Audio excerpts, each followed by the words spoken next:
महाराष्ट्र की सियासत गर्मा गई है और इस सियासी समर में कई चेहरे सामने हैं, लेकिन कुछ पुराने चेहरे, कुछ इतिहास भी सामने आ रहा है और इससे सियासत और गर्मा रही है। सीएम उद्धव और एकनाथ शिंदे के अलावा एक और नाम इन दिनों महाराष्ट्र की सियासत में चर्चा में बना हुआ है और वो नाम है आनंद दिघे का। बताया जा रहा है कि एक समय में आनंद दिघे को ठाणे का ठाकरे भी कहा जाता था।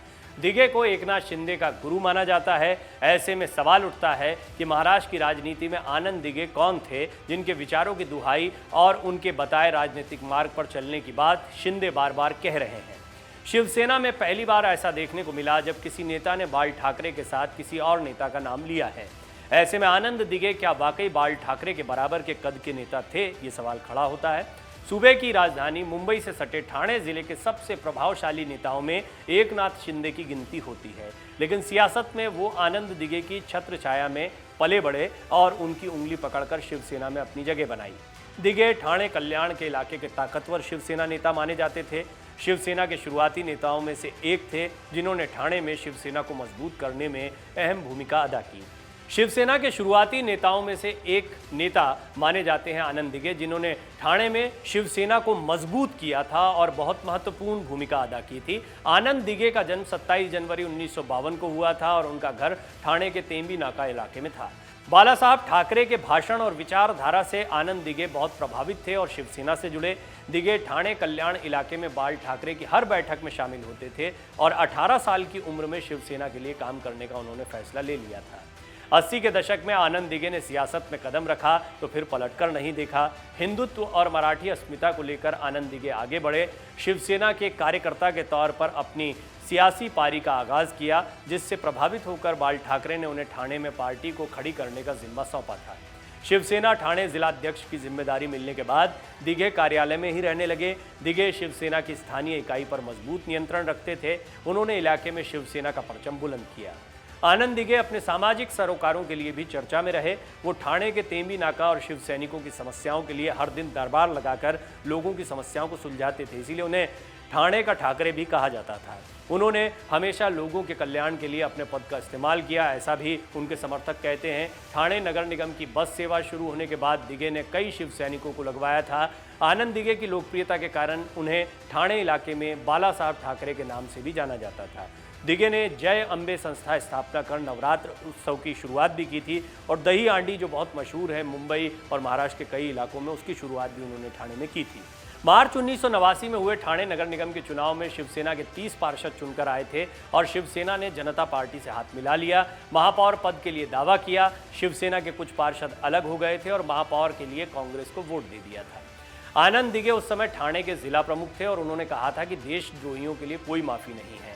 आनंद दिघे के बयान के कुछ दिनों बाद शिवसेना के पार्षद श्रीधर खूपकर की तलवार से हत्या कर दी गई थी, क्योंकि उन्होंने महापौर चुनाव में कांग्रेस को वोट दिया था। इस हत्या का आरोप आनंद दिघे पर लगा था, लेकिन उन पर आरोप सिद्ध नहीं हो सका। हालांकि उन्हें टाटा के तहत भी गिरफ्तार किया गया था। बाद में जमानत पर वो रिहा हो गए थे। हालांकि शिवसेना नेताओं ने आनंद दिघे के काम करने के तरीके पर कई बार सवाल उठाए थे। इसके बाद दिघे ने अपनी भूमिका स्पष्ट करते हुए कहा था कि मैं बाला साहब ठाकरे की सहमति से ही काम कर रहा हूँ। महाराष्ट्र के ठाणे कल्याण इलाके में शिवसेना पार्टी में बाला साहब ठाकरे के बाद आनंद दिघे सबसे बड़े कद्दावर और दबंग नेता माने जाते थे। एकनाथ शिंदे ने राजनीति के दांवपेच आनंद दिघे से सीखे हैं। उन्हें जिन्होंने ये सब सिखाया वो ठाणे के ठाकरे हैं।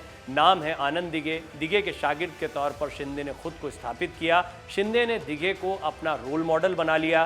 पहनावे और बोलचाल में भी वो उनकी तरह दिखने की कोशिश करने लगे, जैसे राज ठाकरे बाला साहब ठाकरे की जैसी दिखने की कोशिश करते हैं। दिघे ने शिंदे को उनकी वफादारी का इनाम भी दिया। शिंदे को 1997 में ठाणे म्यूनिसिपल कॉरपोरेशन की सीट जिताने में दिघे ने पूरी मदद की। कहा जाता है कि दिघे ने शिंदे को ठाणे नगर निगम में सदन का नेता बना दिया था। साल 2000 में हुए हादसे में जब एकनाथ शिंदे के दोनों बच्चों की मौत हो गई थी, तब आनंद दिघे ने ही शिंदे को सहारा दिया था और शिवसेना की राजनीति में फिर से स्थापित किया।